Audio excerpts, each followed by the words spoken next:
It was like the underbelly of my own town, like, and that's everybody's town. And it was so hard for me. Remember, this is the first kid that I've seen, and I collapsed on the floor. And Catherine thought I was like having a heart attack because I'd never had this happen. I was exhausted too.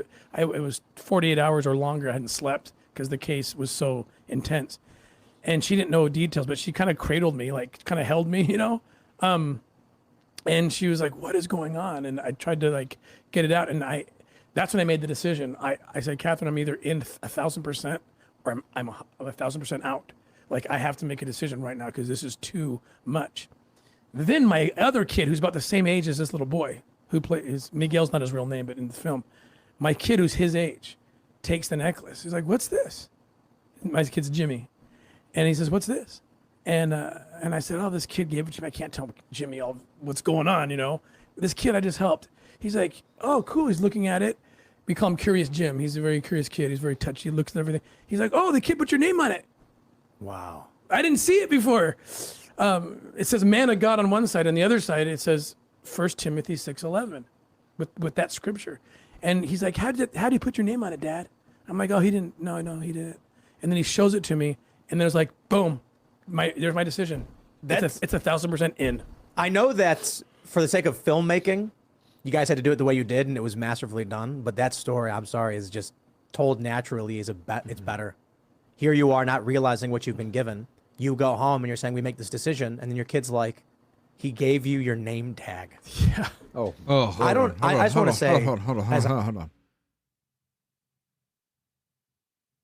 First Timothy 6:11. But as for you, O man of God, flee these things. Pursue righteousness, godliness, faith, love, and steadfastness, gentleness. But for you, man of God, flee from all of this and pursue righteousness, godliness, faith, love, endurance. Holy fuck. Read the NLT version. But you, Timothy, are a man of God, so run from all these evil things. Pursue righteousness and godly life, along with faith, love, perseverance, and gentleness. Dude, God. You still don't want to believe in God? You still don't want to believe in God?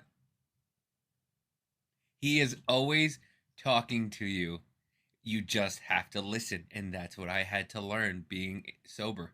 Look, it's not that I don't believe. I have a lot of fucking questions, but seeing everything, especially with all the signs leading up to Revelations and Revelations playing out at the exact same fucking time, I have to question my stance now. Yeah. Dude, holy shit. It's something that I had to open my eyes to while I was. So the first day, I don't mean to keep cutting off. My first day of sobriety, right? I call my buddy up and I go, hey, I got to go to church. So he goes, okay, let's go. And, it takes me to his church the next day. And my buddy, we were talking. He's like, yeah, listen, man, you're going to cry. He goes, it was the first day I came here. I cried. I said, man, I'm not crying. I'm not crying. I'm not going to do that. This is stupid. I'm sitting there in about the third row from the stage, and the preacher is just talking and talking and talking. And then all of a sudden, about 5 minutes into the sermon, he goes into alcoholism. And he spends the next half hour on how alcoholism and depression and all of this stuff, and if you just listen, and God will tell you what to do, and God will guide you if you just listen for the next 45. I cried. I ended up crying at the when they were closing it out. I sobbed like a child, because out of every day I could 365 days in a year, and the one day, August 29th, 2001, the first day I go back to church, he's talking about alcoholism and the hold it has on you, and how if you just turn to God, he'll help you, without even knowing anything about me or even knowing anything. And I was fucking sobbing, man. And ever since then, every time I start to get furious and upset, I just have to look around and go, okay, where's the sign? And if this doesn't fucking show you, man, come on. It, he's always talking. Another one. I didn't know if I made the right choice to move here, right? So one day, riding my motorcycle around, and I find this Mexican restaurant, like not restaurant, food store, Mexican like food market. And I go in, and I'm like, oh, this place is awesome. It's huge. It's got a lot of stuff. It's got chicharrones. I love chicharrones. I'm like, which are fried pork skin. And I go, and I get it.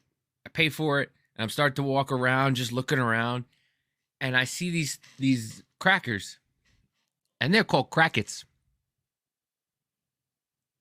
My grandfather, for my entire life, called crackers crackets, and I had never seen them before.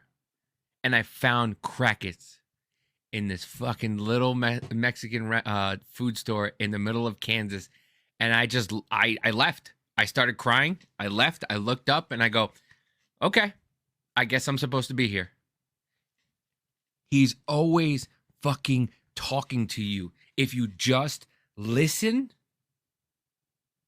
you'll find the answers, man. And it's fucked up, but it's true. It's true. You're not the director. You're the lead actor in his play of your life. It's wild. It's some powerful shit, man. It is. And for people to be like, well, it's just a fucking cult. So is your fucking Joe Biden abortion fucking LGBT. They're a cult too, because you all conform to the same thing. Listen, is it kind of weird that some religions you have to get on your knees, get up, sing, get on your knees, get up, sing? That's why I'm no longer a Catholic. That, and I wasn't touched as an altar boy because I wasn't cute enough. But still.